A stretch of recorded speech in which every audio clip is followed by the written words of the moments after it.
Today on the podcast, we're going to continue looking at reasons why your pitch deck gets rejected for those of you who are in the tech space.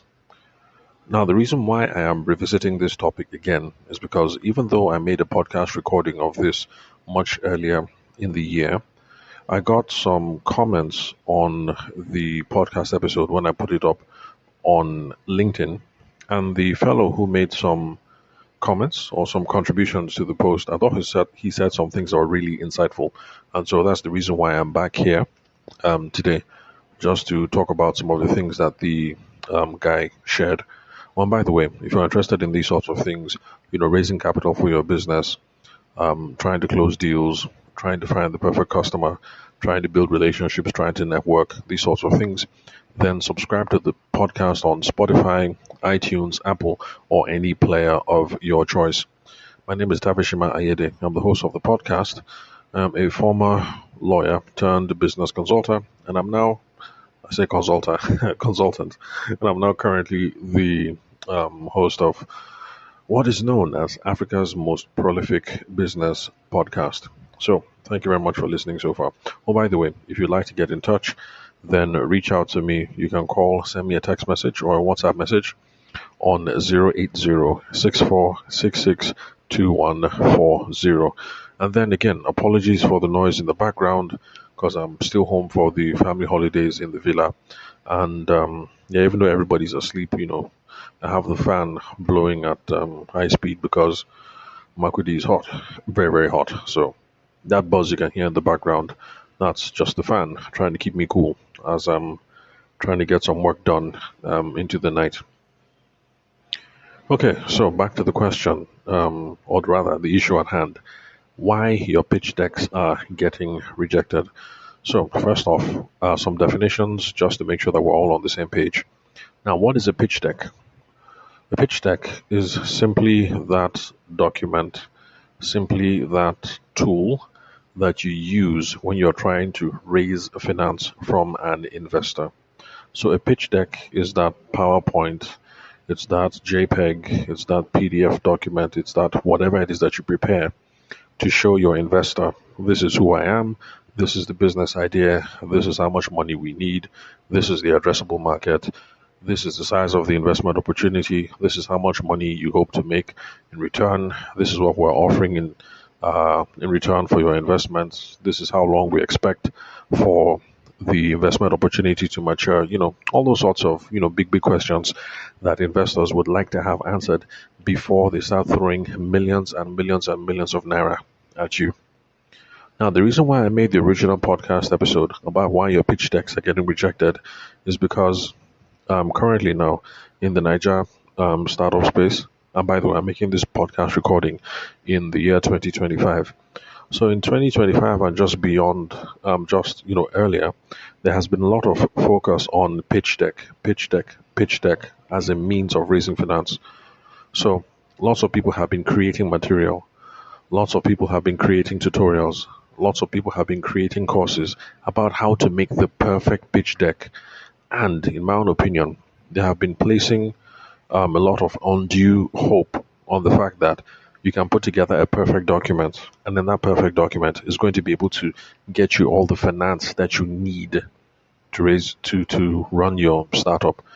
Now, I'm one of those people who say, look, it's not just about the perfect document, because for the document to be convincing, certain kinds of information have to go into the document. And so what is important is not creating the perfect document per se, but to make sure that you do all the work beforehand so that you acquire the right information. And also you try and validate your business idea so that with those two together, you're going to be able to make a compelling proposal, a compelling pitch. But summary, what I'm trying to say is it's not necessarily the pitch deck that is going to get you the money per se. Now, the reason why I'm coming at it from this angle is because there are lots of people, salespeople in Nigeria, who assume that your presentation, that your proposal, that your offer document, that your whatever is what is going to close the deal. So people put lots of effort into creating those documents hours and hours and hours in the hope that the document is going to be able to sell for you. And part of the reason why I make this podcast is I'm trying to dispel such ideas that you can create a perfect document to sell for you.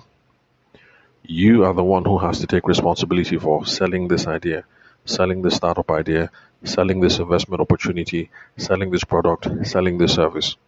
So stop relying on a document to sell. Now, the person who commented on that earlier podcast episode, his name is Samuel. I'm not going to use his full name, so let's just say Samuel M. And Samuel is involved in strategic finance execution. Let's see, what else? Okay, and he's vice president, head of strategic finance at XYZ company. Let's see, what else? Okay, then he's also a member of a board and also an investor partner, and it looks like he does a bunch of stuff with fintechs. Of course, he's based in the United States, and from his LinkedIn following, he has about 2,086 followers. So this was the comment that he made on the post. So he said that the podcast recording that I made hits on a pattern that he has seen, especially from people on the capital side. Now let me define what that means. When we say on the capital side, okay, how will I put it? Okay, let's just say that there are two sides of the equation. There's a capital side, and then there's people who are seeking capital. Now, the person who is seeking capital will be someone like you or me, who is trying to get investment for his business idea or for his startup. Then people on the capital side are people who have access to the money that we need. So remember, when we talk about capital, especially in SME space, small and medium scale enterprises, we usually mean money, kudi, owo, cash, liquid gold, or we mean infrastructure, machines, equipment, stuff like that. So that's the sum total of what we mean when we say capital. But in this case, when we say capital side, we mean people who have money. And this guy, Mr. Samuel, has been seeing a pattern when dealing with people on the capital side. And remember, he is someone on the capital side as well, because he's involved in, sorry, let me look at his bio again. He is involved in, okay, yes, he's an investor partner. Oh, by the way, I'm not going to call his organization because, of course, I didn't get permission from him before making this post. So Mr. Samuel continues. He says that most decks fail because, so he says most ideas don't fail because the business idea is bad. Okay, that's one of the things I was saying, that there are lots of that sometimes you are not successful because you're not able to validate your business idea. Now, to validate your business idea is to be able to show to your potential investors that your idea has market demand, that there are enough people who are interested in this product or service, and enough of them are willing to pay for your product or service in such an amount that you can plow money back into the business, and then there's excess left over for you to do other stuff, whether you want to flex or whether you want to do whatever. So when we say market validation over here on the podcast, that is what we mean. Now, Mr. Samuel is saying that businesses, when you're trying to raise capital, when you're trying to raise finance using your pitch deck, that you don't always fail because the idea is bad. But Mr. Samuel says that you fail to raise money using your pitch deck because you, the founder, are skipping what he likes to call the decision context. And this is what he means by the decision context. Investors are not just looking at the level of talent you bring to the table or the level of effort that you bring to the table. But what they're trying to do is they're trying to underwrite risk. Now, underwriting is, how will I explain underwriting now? Okay, underwriting is like a practice in insurance. What it means is you're putting money behind risk. Let me put it this way. So if something is a risky venture, but at the end of the day, you think that there's good money to be made, you can put money behind it. If it works, good, then you get a good return. But if it doesn't work, well, it's just one of those things. So he says that investors are in the business of underwriting risk. So Your pitch deck should be answering those questions. How risky is this enterprise? Now, even though you can see that Mr. Samuel doesn't quite agree with me 100%, you can see, Sha, that we are both saying that it is not the document, it's not just having the perfect document itself that is going to help you raise finance, but you need to be answering some key questions, some important questions, some pivotal questions that the investors have at the back of their mind. Well, by the way, risk mitigation is a good business strategy and it's a good sales strategy. Risk mitigation, I mean, not related anyway. It's just that, since there's this word risk there, I said, let me just talk about risk mitigation. Now, risk mitigation is the idea when you're talking to a potential investor or you're talking to someone who wants to buy your product or service. This is where you tell the person that, look, in using this product, in using this service, in this opportunity, ABC are the risks that are involved because these are the potential things that might happen. However, if these things occur, this is how me and my business partners intend to deal with it. We intend to deal with it by doing this, by doing this, by doing that. Now, when people see that you have already thought about potential risks and you have already thought about things that you can do to reduce those risks, it makes people calm so that they can buy your product, they can buy your service, they can get into business with you. So that is risk mitigation. And if you are going to remain a loyal listener of the podcast, you're going to hear me talk about these sorts of things from time and time again.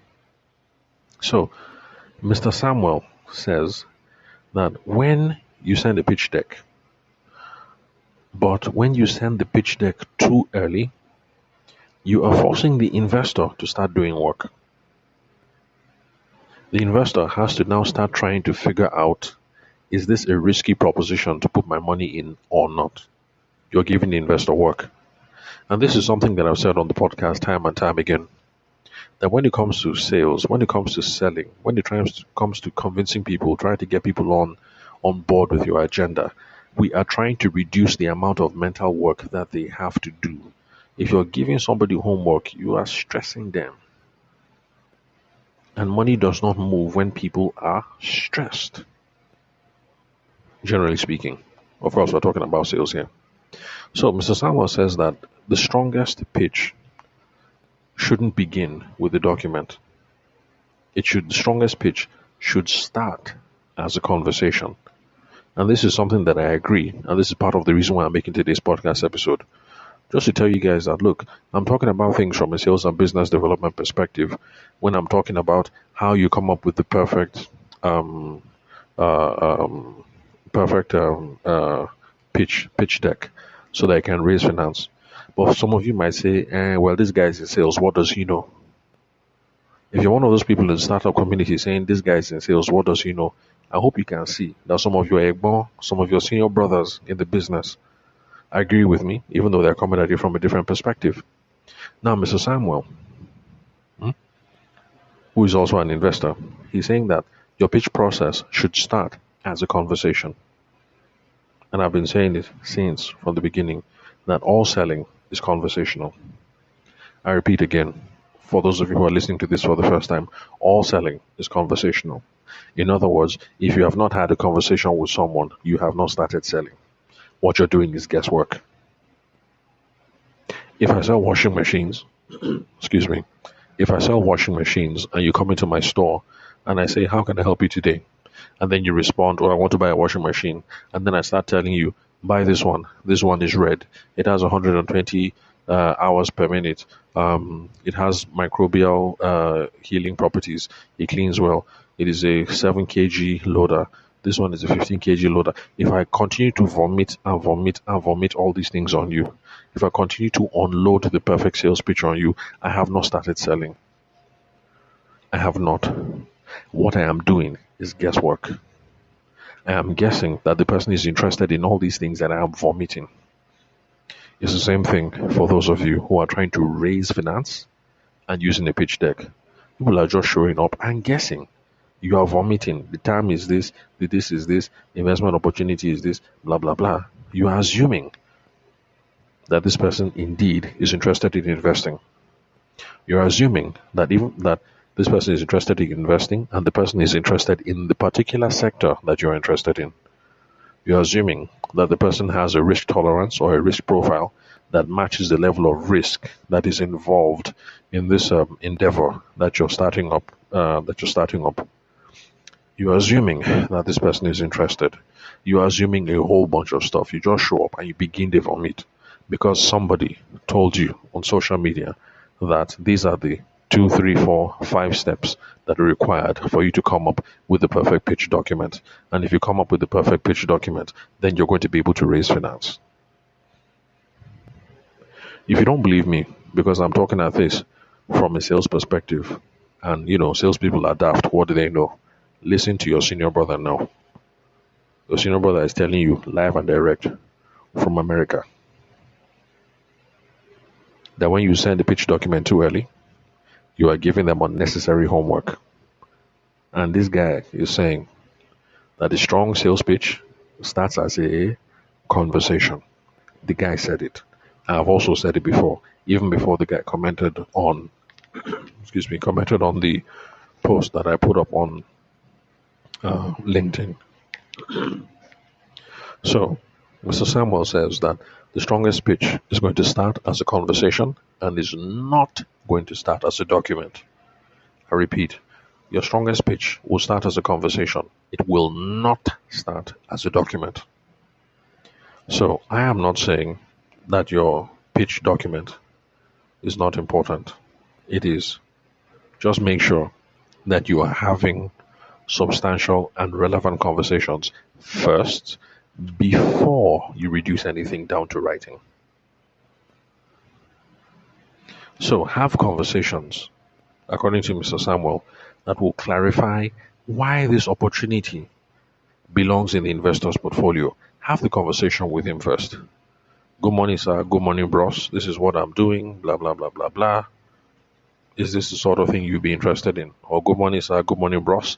I have noticed from your LinkedIn profile, or I've noticed from the people that I've been speaking to so far, that you've been invested in XYZ kind of opportunities, and you're a forward-thinking investor when it comes to this and this and this and that. Are these the kind of problems that you are interested in investing in, or are you interested in beefing your investment portfolio in this sector, in this sector, in this sector?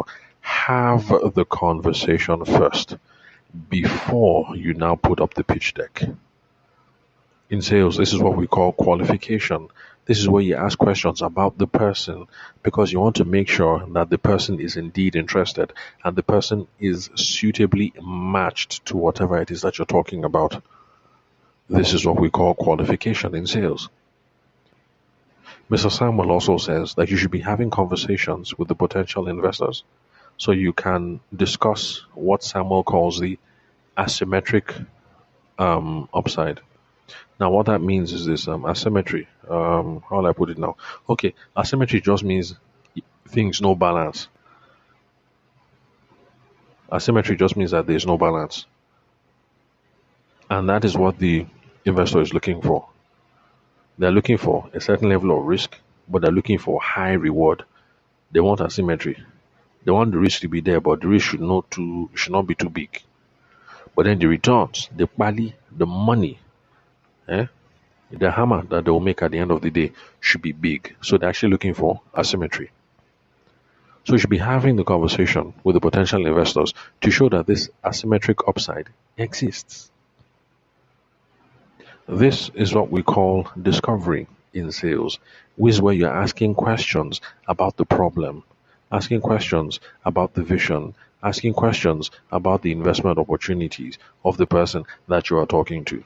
See, qualification and discovery. Ask questions around the person. We want to be sure we're talking to the right person. Then questions around the opportunity. We want to be sure that, there's a match in the opportunity, that people are interested. Have these conversations ahead of time. It is only when you have these conversations ahead of time that you're talking to the right person and you're providing the right mix of risk versus reward that they're interested in, that you can start putting things down to paper. Now, Mr. Samuel says it is only when you have had these conversations with people, that you'll be able to get specific evidence that you can use to argue with them in your pitch deck and convince them. If you don't do that, you are just guessing. If you sit inside your house, you sit inside your office, you sit inside your co-working space, you sit inside your wherever it is, your car, wherever it is that you do work, and you come up with the perfect document, the perfect pitch deck in your mind, and then you go and start looking for investment opportunities, you are just doing guesswork. You are guessing. And I can tell you that confidently for free, because there are lots of salespeople that do the same thing too. You sit down in the office, you sit down in your bedroom, you sit down in your wherever, and you come up with the perfect proposal, and then you send it in.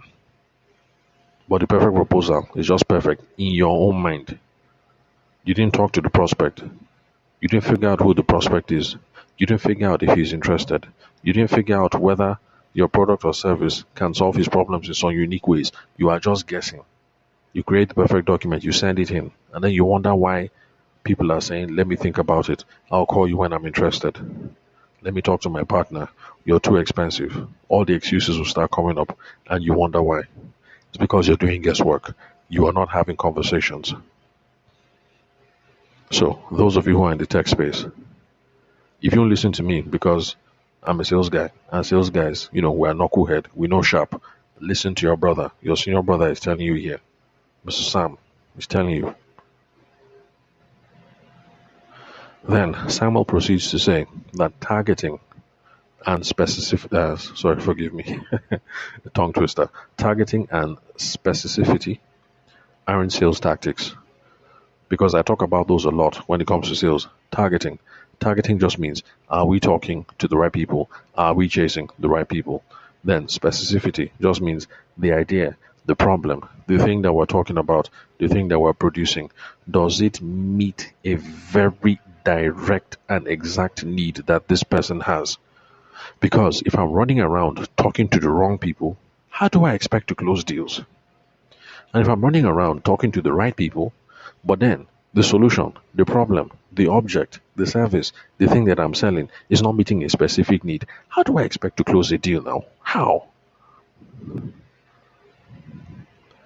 If I'm going around selling the perfect brand of Igbo, but I'm selling it at a SU conference, how will I close deals?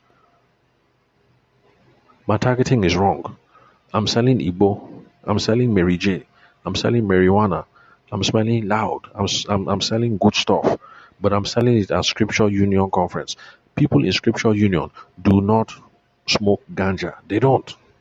So I have good product. My targeting is off. Now, let's say my targeting is right. I'm looking at people who use recreational, how will I put it, recreational substances. Things that make themselves feel good, feel high, feel all right. But then I'm smelling, but then I'm now selling Igbo to people who typically do, all this synthetic stuff like cocaine and all whatnot. How will I make sale? Targeting, specificity. I talk about them a lot because they're important in sales. It's also the same thing for those of you who are trying to raise finance. Targeting, are you talking to the right person? Specificity. Is there a match? An exact match when it comes to need or problem or vision here. So, Mr. Samuel says that targeting and specificity are not just sales tactics. He calls them signals of strategic maturity. And I like the way he put it. Strategic maturity. When you can target well, and when you're trying to focus to see whether for your customers or your investors there's a match, it shows that you're a mature somebody. And that's why I've been telling all of you who listen to this podcast that sales and business development skills are important. Because when you have these skills and you step into the room, people see that there's a big boy in the room or there's a big girl in the room. You see that the person already is mature. You stand apart from the pack already. You open your mouth, people hear wisdom. Because of what? Targeting, specificity, having a conversation ahead of time, because you're just trying to make sure that there's alignment around the person and alignment around the opportunity. Already, you come across as a mature somebody. So, these are the reasons why I say sales training is the most important business education that you can get. Knowledges, I say knowledges, forgive me. It's late at night, I'm really tired. Spending the whole day running around, running after kids, and then also making sales calls because this is a working holiday for me. So, the knowledge that you get from sales training, the principles that you get from sales training, the practices that you carry out in sales training don't just apply to sales, they apply to every other business function. And that is what gives me the right. And that is what gives me the knowledge. That is what gives me the certainty. That is what gives me the gumption for me to talk with my full chest, to be lecturing those of you who are in the startup space, even though I'm in sales. Because the knowledge, the principles, the practices that we talk about here, they apply to every other place. So please trust me. Trust me when I say that all those people who are telling you, here are the 5 steps to the perfect pitch deck, they are wasting your time. They are really, really wasting your time. There's some work that you need to do before you come up with a pitch deck. And Mr. Samuel says you need to start this with a conversation. Now, if you listen to podcast episodes where I talk about these sorts of things, raising finance, blah, blah, blah, you say, there's some differences between you and Mr. Sam. I understand. There are differences, yes. But I just want you guys to see that I'm not just making stuff up. Because one of your brothers, again, Samuel M., I just shortened the guy's name because I didn't take permission, is into strategic finance. He's a VP, that's Vice President of Strategic Finance. What else? Okay, he's a member of a board. He's an investor partner. Okay, he also does some stuff with fintech and then SaaS, that's software as a service. He's also involved in AI, of course, based in America, because you people in the tech space in Nigeria, rate. You don't rate those of us who are Nigerians. If a Nigerian says something, it must be stupid. If an American says it, and the thing makes sense. So it's not me that is talking again. It's an American who is now talking to you. Okay, you want social clout? The guy has over 2,000 followers on LinkedIn. And he's telling you, if you won't listen to me, listen to him. He's telling you that raising finance does not start with the perfect pitch deck. It starts with a conversation. And he has told you the kind of things that you should be having conversations about. Now, this podcast episode, there was a lot to take in, so no wahala. If this is your first time listening to the podcast and it seems overwhelming, no problem. Rewind, start again. Don't listen to it at 1.5 or at 2 speed. Slow things down.